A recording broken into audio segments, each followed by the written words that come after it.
Hi everybody, it's Annette from The Art of Intuition, and today we are going to talk about a phrase I heard today.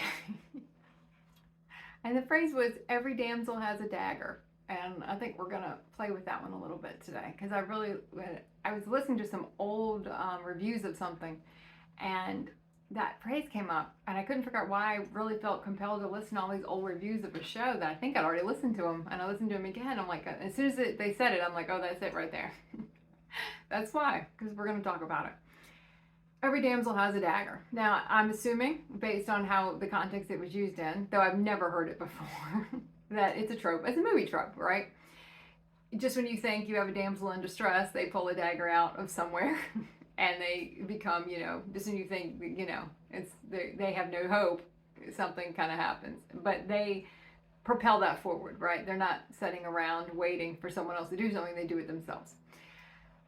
And that kind of comes back to us and our realities and how, even though when it feels like, and I'm going to use damsel here as all of us, because no matter whether you're male or female, it does not matter. It doesn't matter. In this, it doesn't matter. It doesn't matter in ascension at all. We can all be damsels in distress. And we can always feel like we're kind of a damsel in distress to our human realities we created. We can feel like we're damsels in distress to everything that we have been through, as far as our ascension process. And there are lots of times, especially when we fight against our ascension process, we feel like we are damsels in distress, that we just are waiting for someone to come along and save us in a sense. And that's a big part of when we're in our human mentality, for sure, because we're always kind of looking for that. We're always looking outside for that. Someone's going to come along and save me. Someone's going to come along and I'm going to get this great job, or someone's going to come along but I can't do it myself. We don't really understand that we're the ones we're doing it. We are the invisible hand behind the curtain. It's just not one hand, it's multiple hands. It's not just one of us doing it. It's multi versions of higher aspects of ourselves. And we are always trying to push our human to go a certain way. And where the suffering comes in our human realities is we don't want to go that way. We don't like the soul aligned choices. We don't like what we know we have to do. And in the beginning, we might not know what we have to do. We don't have that connection inside yet to even know what we're supposed to do. Then we get to a different phase where we know what we have to do, but I'm like, oh, I really don't like that choice. I've had a lot of those the last few years. Like, I really don't like that choice. It is not the sexy choice in any way, shape, or form. I don't like that one, but that looks like that's the one I got. So that's the one we're going to have to go with, because at this point, it feels like it's the only one that's aligned. Because it's the only one I got. So unless I'm waiting for another reason for something else to come in, I don't like it. It doesn't align. And that's what we've been discussing a lot over the past, really, 6 months to a year, is it doesn't align with what my human beliefs would have been about the reality. It doesn't align with that. So it can't be a soul aligned. It can't be an aligned reality, right? Because it's not what my human would have wanted. And we really have to start really separating that off. What's a human aligned reality and what's a soul aligned reality? They don't look the same. So we can't take a soul aligned reality and try to project our human reality on them, because they never made us happy anyway. But we kind of forget that when we're trying to reshape our realities, because that is all we knew. Now, we haven't just remembered our soul realities yet. So we can sit there and go, that's all we know. And it's also very ingrained in our DNA, So until we start transitioning some of that DNA and we start clearing things from our body, we don't really feel that. We feel like we're kind of trapped in a sense. We feel like we're damsels in distress. And we've all felt like that. We've all felt like, wow, this is really rough right now. What's going to happen? And when we start looking at ourselves as kind of we're the main person in our story, right? I used to do a lot of writings. I don't write as much as I used to, but I would always say, we're kind of the protagonists in our story. We're the ones. And when you're in a certain part of your story, you're just in maybe the part that's not the best. You're not in the part you're really enjoying. And when we look back on our human existence, we find a lot of that. I think I said it in my last video, we're kind of always going through. Dark night of the soul is a term a lot of people use. It's a weird term in a sense, because the soul's not dark, but it just kind of has that kind of ominous feel to it. It's an ominous feel to our shadow. It's also, I think it's a little bit of a separation technique to where it's something that's not outside of us in a sense. But it's just everything that happens at one time. Everything that was profoundly sucky in the human realities kind of come down on us at one time, so we realize the magnitude of how bad it sucks. Whereas we were living in it anyway, but because it was one hit there, one hit, it was kind of like Rocky, one hit one time, one hit the other time, but we still kept getting up. And then finally, we just get knocked out so bad, we're like, okay, I'm down for the count, and this fight's over. I'm not doing these realities anymore. I can't. Now, some people exit, in round 1. Some people exit in round 15. But we all exit at some point. We all have it ingrained in our DNA, when everything's going to collapse. And we have our own clock, and it's all going to collapse at some point. And then we get into all the fear around that and all the fear around ascension. And one of the biggest things we can do is kind of take that fear and twist it into excitement. Because fear and excitement are kind of two sides of the same coin. It's fear in one way in a human reality, and it's excitement in a soul aligned reality, because fear is not knowing what comes next. In your soul aligned realities, in your ascension process, even though you do kind of know what comes next, because you always are kind of operating from the future, you definitely have more insight, and that increases as you go. You might not know exactly how it's going to come in. So that's kind of always the fun thing. You kind of know certain things are going to take place, but you don't exactly know who's going to show up. It's kind of like a surprise mystery guest or a surprise mystery, what's going to happen? What's going to happen? I know this is going to happen. I know the timing. I know something's going to happen, but I don't know maybe exactly who's going to show up. Who's going to be the dagger in a sense? What have I created for myself?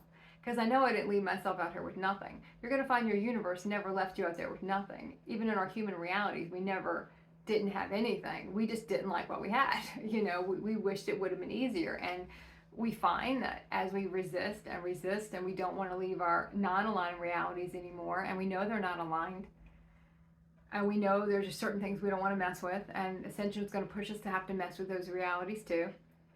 And we start looking around and we're like, boy, I feel like I am a damsel in distress, and you're just kind of waiting for anything. And it's funny how the longer we hold on to our old realities, the worse they get. What used to be a choice we didn't like looks like the best damn choice we've ever had.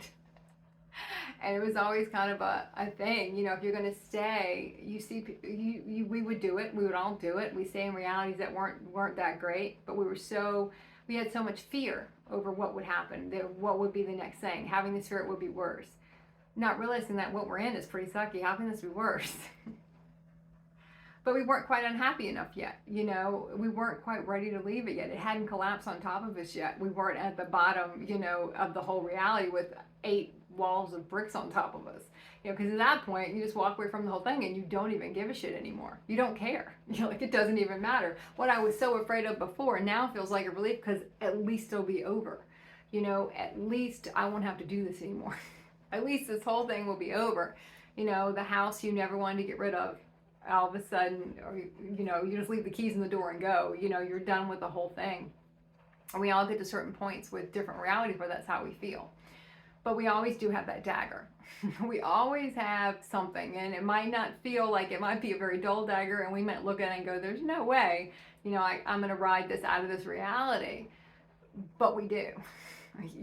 We use it to cut a window out of it and jump out. We always will have something. We'll always have that hidden dagger, in a sense, to be able to leave a reality. We will be presented with options. We will be presented with multiple daggers, and then we have to look and go, okay, which one's highest aligned? Or is it none of these highest aligned right now? And do I wait for the next one because I don't feel like any of these are the right way? Can I buy more time in this reality? What is the highest aligned thing for me to do? And that's what we always have to look, and we always have to go inside and look at that. And really go inside and look, because that can change. Minute to minute, what's highest aligned now might not be highest aligned tomorrow, or 10 minutes from now, or 2 minutes from now. So we really have to have that connection. So if we don't have that connection yet, then all we should be doing is establishing that connection and becoming deeper and deeper connected with ourselves, because that's where all the magic is. That's where all the information is. That's where we get into our alchemy energy, where we can get into, okay, I might not have a dagger yet, but I'm going to create one. I'm going to take something, and normally it's stuff the human realities don't want. We will take stuff when we start getting into our ascension and leaving the human realities behind. A lot of times we kind of take stuff from human realities that they deem it's not important. That's not important. We don't need that. Cast that off. We don't care about any of that stuff anymore. We have to take that and make it something. You have to take that and make it. Goes into our Merlin energy, our alchemy, being able to transform one thing into something else. Can we do that? Can we take something that the human realities have cast off and make it something? Make it something that we can use. Can we carve a new dagger? Can we get something else? Because we'll always have a way to end the reality, kind of put a dagger to the heart of that reality in a sense, and move on to the next one. I know the imagery here feels a little rough, more than we normally talk about, but there's just concepts that we need to really be real about. And when we think we really are helpless and we're really damsels in distress and we're not packing anything to help us here, we always are. Your universe always has a dagger for you. It's always going to have something. And if you can't find it, ask. And that is the biggest thing I'll have people, when I get questions asked about certain things we talk about, it's like, well, how do I do this? Just ask. Ask and feel how your body feels about it. Are we resistant to it? Do we not want to know the choice? Do we not want to know the answer? Because either we don't like the choice, we don't like the answer we're getting, and we have so much fear over what comes next. Instead of changing that into excitement about, well, I don't know what comes next. Well, we're going to see. And sometimes there's a lot of part of ascension where your kind of way lights up as you go. It's like that Indiana Jones, when he's in the last Indiana Jones movie, or the last in the original trilogy, when he was walking, and every time he'd walk, it would light up underneath him right before he would put his foot down. There'd be a bridge there. And that's what you find. You'll always have your way out. You'll always have another way to go. It's just, look at what you're trying to compare it back to. Our human realities didn't make us happy. And it takes us a while to realize that. Yeah, we could achieve happiness here and there, but that was not the consistency in human realities. It's just not what it is. It's not what it was designed to be. It's not the energetics it's built upon. It's built upon a very me selfishness. I mean, that's just how it was built. That's what it is. So look at where you're kind of trying to turn that into something else, where we kind of say, well, that's how it is. I've heard that so many times. People go, well, that's just how it is. Is that how it is? Or is it how the human collectives, our belief system says that's how it is? I mean, nothing is what it seems. It's always something else. There's always a deeper meaning to everything. So, okay, we're gonna have to find our dagger,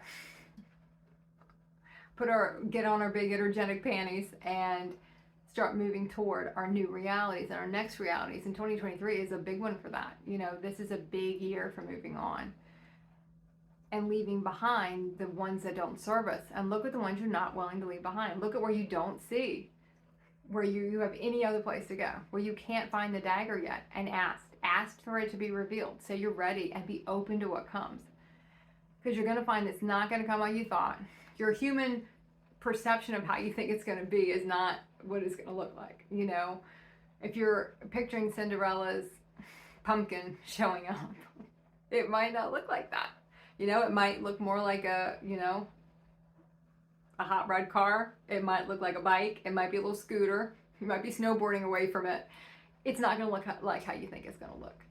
But we have to be open to any way it looks. The point is, it's how your universe, it's this highest aligned thing for you to go to next. You might not understand it at the time as to why it was. A lot of realities I've gone into, I haven't known at the time why I was in them. And by the time I figured it out, it was time to exit them. Because your consciousness goes above that reality. And then you can align it and see it for what it is, because you're looking down on it in that sense, from a consciousness perspective. And you can watch it realign and watch it fade away. So, okay, keep practicing the art of intuition.